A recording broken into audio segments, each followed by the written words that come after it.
군 장병의 면회가 정상적으로 시행됩니다. 군이 정한 예방적 격리도 완화한다고 하는데 오상현 기자와 함께 국방부가 추진하는 방역 지침 완화 내용을 알아보겠습니다. 오상현 기자, 먼저 면회가 정상적으로 진행된다고요?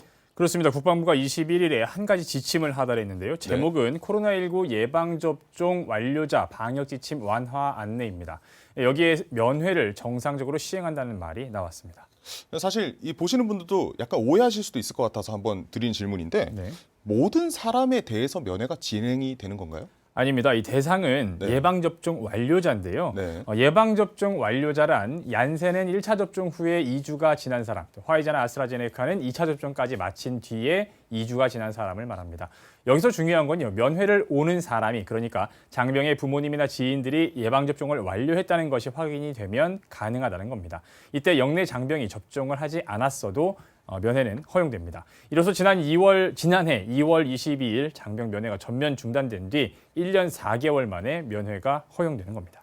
사실상 포인트는 접종이 완료된 사람, 그러니까 백신을 맞은 사람에 한해서라고 하는 것 같은데 그렇습니다. 이 정부에서 사실 예방접종을 완료한 사람에 대한 인센티브를 제공하겠다랑 연계선상에 둘 것 같습니다. 그렇습니다. 면회 말고도 사실 또 바뀌는 게 있습니까? 네, 이 격리에 대한 지침도 완화를 했는데요. 역시 대상은 예방접종을 완료하고 2주가 지난 사람입니다. 휴가를 다녀오면 지금까지는 군에서 예방적 격리를 필수적으로 했어야 됐는데 이제는 PCR 검사를 받아서 결과가 음성이고 증상이 없으면 격리하지 않아도 됩니다. 단 14일 동안 예방적 관찰을 하고 증상이 있으면 다시 검사를 받아야 합니다. 사실 이건 약간 걱정되는 부분인 것 같은데 브레이크스루라는 단어도 있잖아요. 그러니까 예방 접종을 했더라도 이제 코로나로 확진되는 경우도 있는데 확진자랑 접촉하면 어떻게 됩니까? 확진자와 접촉했을 경우엔 당연히 PCR 검사를 받아야겠죠. 보건당국이 정한 기준에 따라 검사는 하지만 역시 음성이 나오고 증상이 없고 또 남아공이나 브라질 변이 바이러스와 관련이 없다면 자가격리 면제가 가능합니다. 단 확진자와 접촉했을 때는 군의 기준이 아니라 보건당국의 지도와 판단에 따라야 합니다.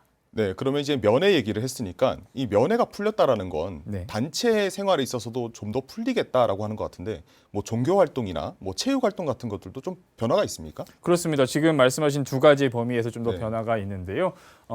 2차까지 맞아야 하는 화이자나 아스트라제네카 백신을 한 차례 접종하고 2주가 지난 사람, 즉 1차 접종자까지 범위를 좀 확대했습니다. 그리고 적용 시기는 다음 달, 그러니까 7월부터 적용이 됩니다. 이들은요, 영내외에 그리고 군외 실외의 체육시설에서 마스크 착용 의무가 해제가 되고요. 단 개인 간 거리 유지 등 기본 방역 지침은 지켜야 되고 증상이 있는 사람은 당연히 마스크를 착용해야 합니다. 종교 활동에 참석할 때는 정규 종교 활동 참석 인원 기준에서 예방접종자는 물론 1차 접종자도 제외가 되고요.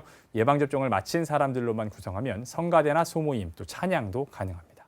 사실 이제 여러 가지가 완화가 되니까 말 그대로 집단 면역, 군의 집단 면역이 좀 더 가까워졌다라고 생각이 드는 것 같은데 사실 이거 밖에도 좀 더 완화가 되는 부분들이 있습니까? 네, 그렇습니다. 예방접종을 완료한 사람은 그 즉시 선제적 검사를 받지 않아도 됩니다. 그동안은 군사경찰 등 군 교정시설에서 근무하거나 신병교육기관 등에서 근무를 하면 매달 한 차례씩 PCR 검사를 의무로 받았어야 됐는데 이걸 안 해도 되는 거고요.